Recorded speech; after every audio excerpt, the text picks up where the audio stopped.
Karenanya di sini sebelum saya akhiri, sebelum saya tutup apa yang sepatutnya saya sampaikan, saya hanya ingin mengingatkan sekali lagi bahwa perumpamaan orang yang berdakwah dengan orang yang berhisbah dan jihad, kalau diumpamakan pekerjaan petani, maka yang berdakwah menanam padinya, sedangkan yang melakukan hisbah atau jihad, mereka yang membunuh tikusnya, tikus-tikus yang suka merusak lumbung padi. Artinya, maknanya, andai kata semua habaib, semua ulama, semua pejuang Islam hanya sibuk dengan dakwah saja, tak ada yang hisbah, tak ada yang jihad, maknanya para petani satu negeri semuanya tiap hari sibuk menanam padi, tapi tak satupun dari mereka yang membunuh tikusnya. Jangan mimpi hasil padinya nanti akan bagus, jangan mimpi nanti lumbung padinya tak rusak. Begitu juga sebaliknya, andai kata seluruh habaib, semua ulama, semua pejuang Islam hanya sibuk hisbah saja, atau hanya sibuk jihad saja, tapi tak ada satupun yang berdakwah, ini sama kondisinya seperti petani satu negeri. Setiap hari mereka sibuk bunuhin tikus, tapi padi tak ditanam-tanam. Lalu akhir tahun apa yang dia mau panen? Bukan panen padi, panen beras, panen tikus, saudara. Inna lillahi wa inna ilaihi raji'un. Petani yang ideal, petani yang cerdas, dia menanam padi dan dia bunuh tikusnya, sehingga hasil padinya bagus, hasil panennya baik. Tapi kita tahu tak semua petani mampu. Ada petani yang pandai bercocok tanam, pandai menanam padi, tak pandai membunuh tikus. Tak apa, teruskan nanam padinya. Bagaimana tikusnya? Minta bantuan saudara-saudaranya yang mampu untuk membunuh tikusnya. Kerjasama, ta'awun, hasil padi akan bagus. Begitu juga ulama. Ulama yang ideal, ulama yang bagus, ulama yang terbaik, ulama yang dakwah, hisbah dan jihad. Tiga-tiga dia lakukan. Kenapa? Karena itu yang dilakukan oleh Nabi Muhammad sallallahu alaihi wasallam. Tapi tak semua ulama mampu. Ada ulama pandai berdakwah, tak mampu berhisbah. Kenapa? Mungkin usia sudah lanjut. Ada ulama pandai berdakwah, tak mampu berjihad. Kenapa? Mungkin badan tak sehat. Ada ulama indah dakwahnya, punya pesantren, murid 20.000, tak mampu untuk berjihad. Kenapa? Prioriti di dalam perjuangannya. Kalau dia ditangkap, dia dibunuh, bagaimana pula nasib 20.000 santrinya? Ada taksimul adwar wal a'mal wal wadhaif, bagi-bagi tugas, bagi-bagi peran, bagi-bagi amal. Oh, ini pandai berdakwah, biarlah dia berdakwah. Tak apa dia tak jihad, tapi wajib dia sokong yang berjihad. Yang pandai berjihad tak pandai berdakwah, tak apa, teruskan jihadnya.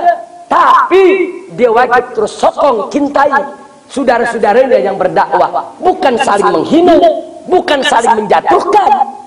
Macam di Indonesia.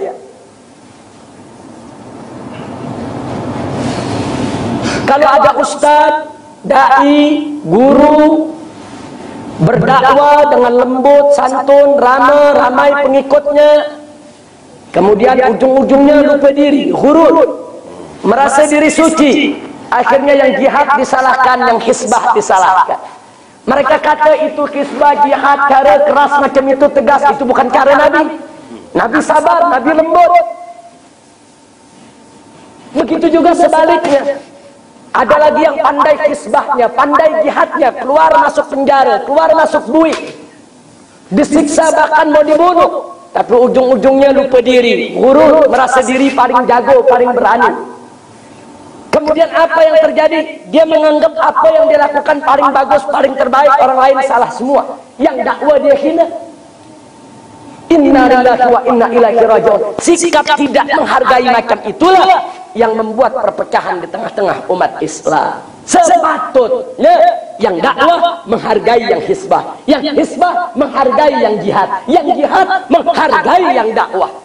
Bila mana ini bisa bekerja sama, insya Allah kita akan meraih kemenangan kejayaan Islam. Amin ya rabbal alamin. Nah, maka itu dengan tulus saya bangga dengan saya punya guru, saya punya orang tua Al-Habib Dr. Umar bin Abdullah bin Hasan Asy-Syatiri hafizahullah ta'ala wa ardah. Beliau tekun giat berdakwah, beliau tekun membaca kitab bersama seluruh jamaah yang ada di sini. Tapi perjuangan beliau tidak setakat ini. Beliau juga melakukan hisbah dengan cara beliau, beliau juga melakukan jihad dengan cara beliau, yang tidak perlu beliau ceritakan satu ke persatu orang sudah ada.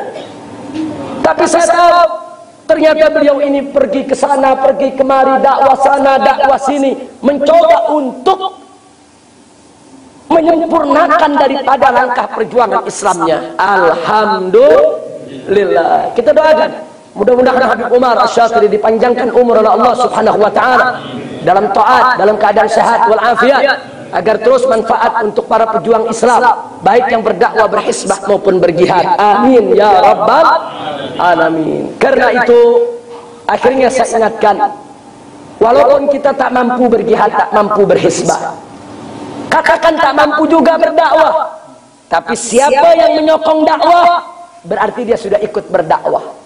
Siapa yang menyokong hisbah berarti dia sudah ikut dalam hisbah.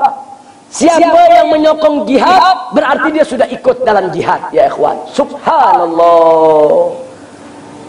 Nah, ini yang perlu saya sampaikan. Artinya kita ini tak sempurna. Kalau Nabi sempurna, al-insanul kamil, semua perkara Nabi bisa lakukan. Kita tak sempurna.